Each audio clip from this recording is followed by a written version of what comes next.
Cześć wszystkim, nazywam się Jan Mazurkoś Druida i witamy Was w naszej pracowni, a dokładnie w części naszej pracowni odpowiadającej za repusowanie. Jeżeli chcecie wiedzieć, czym jest repusowanie, z czym to się je, jak to się gryzie, zostawcie nam komentarz pod filmikiem, a my przygotujemy dla Was kolejny. Dzisiaj nie będziemy rozmawiać o repusowaniu, na moje nieszczęście, a szkoda, bo uwielbiam tę metodę metaloplastyki. Dzisiaj nie będziemy rozmawiać o rzemiośle, a szkoda. Dzisiaj powiemy sobie o rzeczy najważniejszej na warsztacie pracy. Zastanawiacie się, co może być ważniejsze na warsztacie pracy od rzemiosła? Może praktyka? Nie, też nie praktyka. Mimo tego, że jest bardzo ważnym elementem, bo każdy wie, że im lepiej wykonałem produkt, tym bardziej zadowolony klient, ale nie jest najważniejsze. Dzisiaj porozmawiam sobie o rzeczy, które nam praktycznie nikt nie mówi. O rzeczy dla większości z nas oczywistej. Ale mało tego, że może i oczywistej, ale dla niektórych z nas rzeczy wartej wypracowania.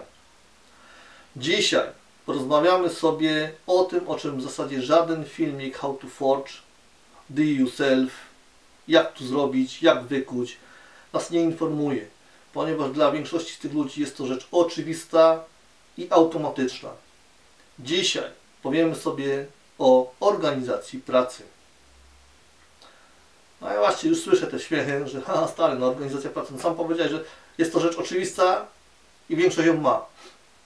Tak, istotnie, większość ją ma, ale nie wszyscy.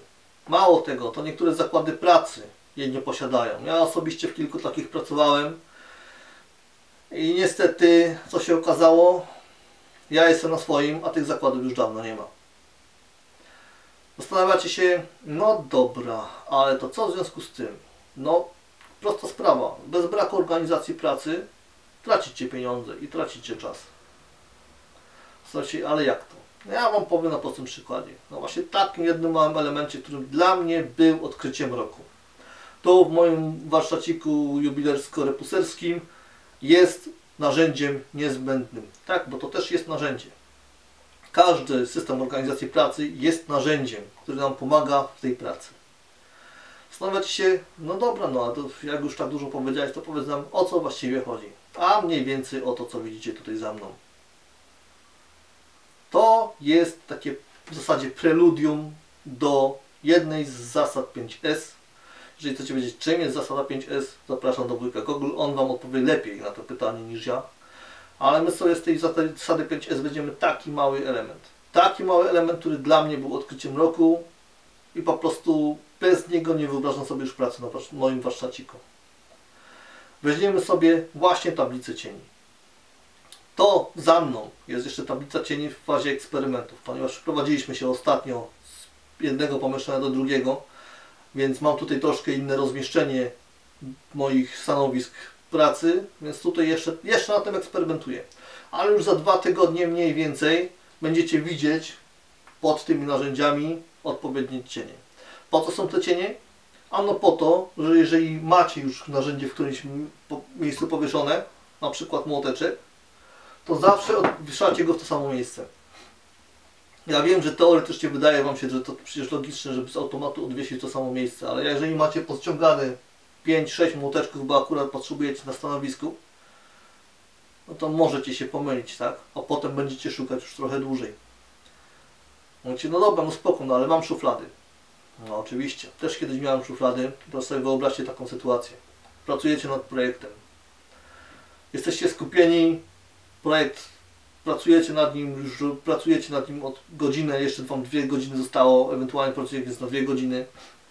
I w pewnym momencie mówicie sobie, kurczę stary, gdzie ja mam ten młotek? Gdzie ja mam młotek zegarmistrzowski?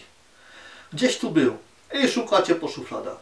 I odciągacie się od tego projekciku, tracicie to skupienie i szukacie po szufladach, a mało tego, to w tych szufladach go możecie nawet nie znaleźć. Bo się okazało, że gdzieś tam wywędrował, bo był potrzebny w innym pomieszczeniu, bo tam był inny projekt. A tak, jeżeli wiszą na tablicy, są zawsze widoczne. Jeżeli ich tutaj nie ma, od razu wiecie. A teraz sobie wyobraźcie tą samą sytuację właśnie z tablicą. Jesteście w projekcie, skupieni, kurczę, stary, młotek zegarmistrzowski. Gdzie ja go miałem? Na tablicę, 3 sekundy szukania jest. Zastanawiacie się, po co właściwie te cienie?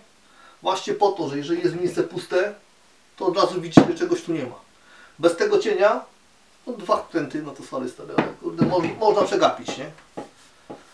No właśnie.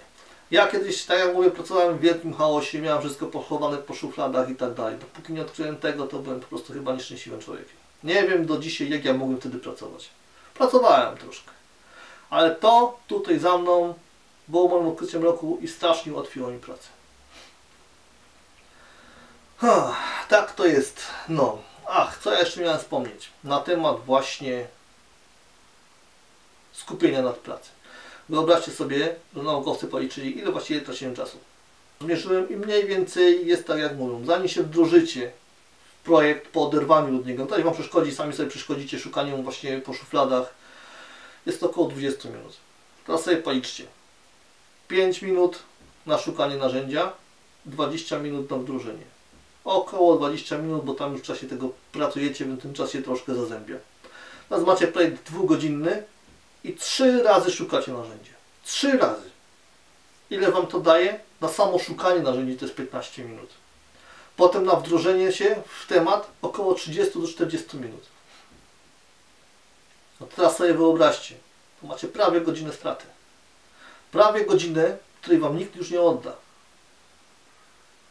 Czy warto? Moim zdaniem bardzo warto. No, to by było chyba dzisiaj na tyle. Mam nadzieję, że Wam się filmik spodobał. Jeżeli tak, to łapki w górę.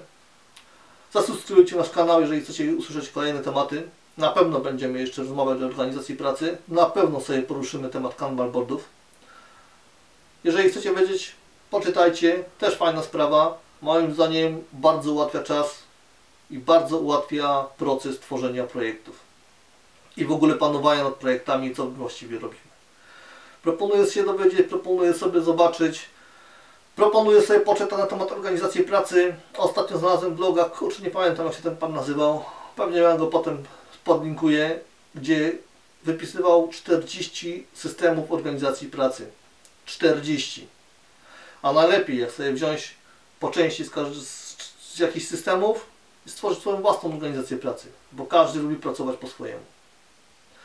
Tak jak mówię, mam nadzieję, że Wam się spodobał. Mam nadzieję, że następnym razem będziemy się już widzieć przy rzemiośle. Mam nadzieję, że następnym razem, jak się zobaczymy w naszym warsztaciku jubilersko-rzemieślniczym, będzie już gotowa tablica cieni. Mam nadzieję, że następne tematy będą rzemieślniczo ciekawsze. Ja wiem, że temat organizacji pracy nie jest ciekawy, ale jest bardzo ważny. Możecie mi wierzyć, naprawdę się zaoszczędza dużo czasu i pieniędzy. Wiem z własnego doświadczenia. No nic, to by było chyba dzisiaj na tyle. Pamiętajcie, łapki w górę, subscribe, komentarz, jeżeli chcecie filmiki o repusowaniu, jakieś dodatkowe sugestie, z chęcią wysłuchamy, jakieś dodatkowe pytania, z chęcią odpowiemy. Pamiętajcie, bez Was nie byłoby naszego warsztaciku i bez Was nie byłoby tych filmików. Także trzymajcie się ciepło, dzięki Wam wielkie i do zobaczenia następnym razem. Hej!